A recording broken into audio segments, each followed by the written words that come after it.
Prepariamo i gyoza, i ravioli giapponesi. In una ciotola mettiamo farina e acqua bollente. Iniziamo ad impastare con un cucchiaio e quando si raffredda l'impasto passiamo ad impastare con le mani. All'inizio sarà un pochino appiccicoso. Continuiamo ad impastare e quando non si appiccica più ci possiamo trasferire sulla tavola. Continuiamo ad impastare per almeno 10 minuti. Con questo impasto ci vuole pazienza.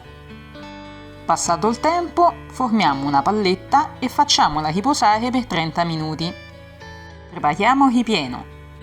Tagliamo il cavolo a pezzetti.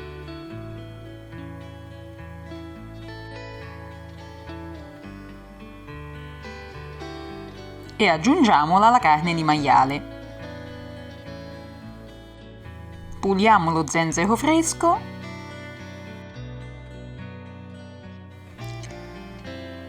e lo grattiamo nell'impasto.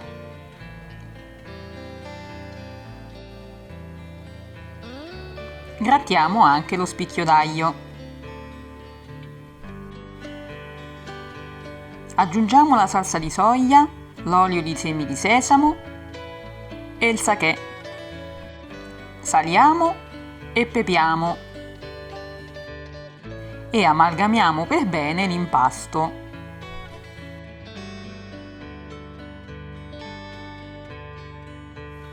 Lasciamolo riposare per un quarto d'ora. Riprendiamo la pasta e con l'aiuto della fecola di patate formiamo un salsicciotto. Lo dividiamo in parti uguali e ogni pezzo lo impastiamo e formiamo una pallina.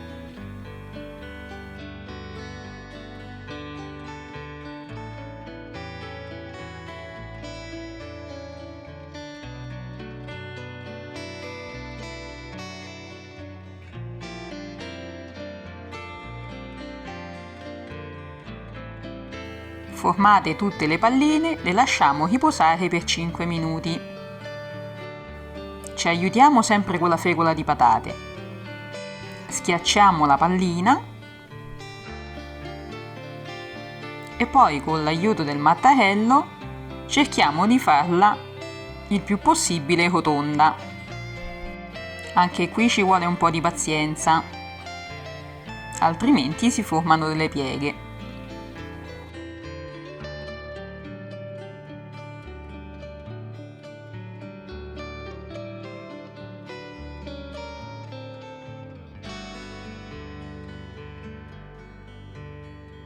Facciamo la stessa cosa con tutte le palline.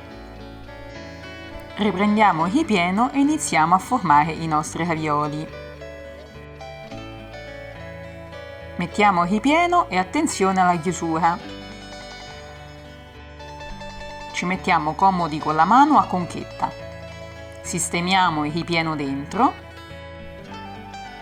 e piano piano iniziamo a chiudere e a formare delle pieghette su un lato del raviolo.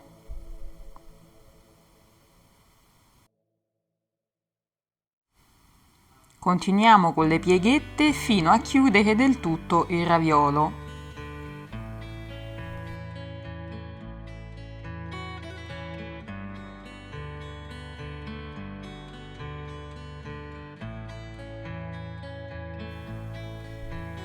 E voilà! Il raviolo è pronto. Con tanta pazienza facciamo tutti quanti i ravioli. Anche fare i ravioli è un esercizio zen e ne vale sicuramente la pena.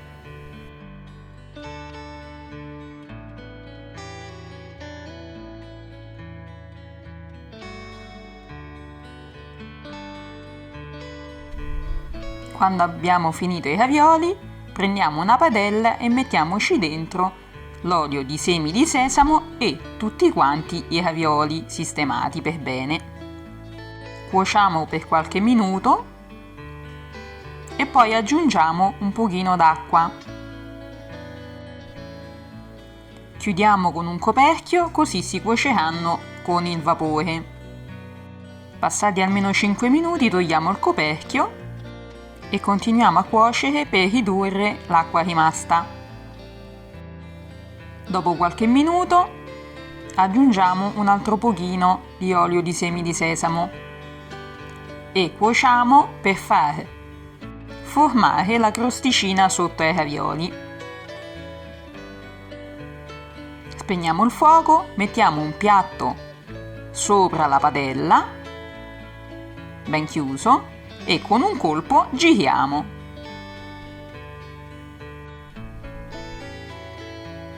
E i ravioli sono finalmente pronti per essere gustati, intinti nella salsa di soia.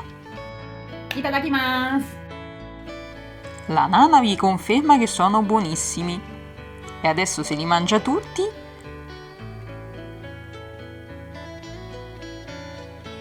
e vi saluta. Alla prossima! Ciao!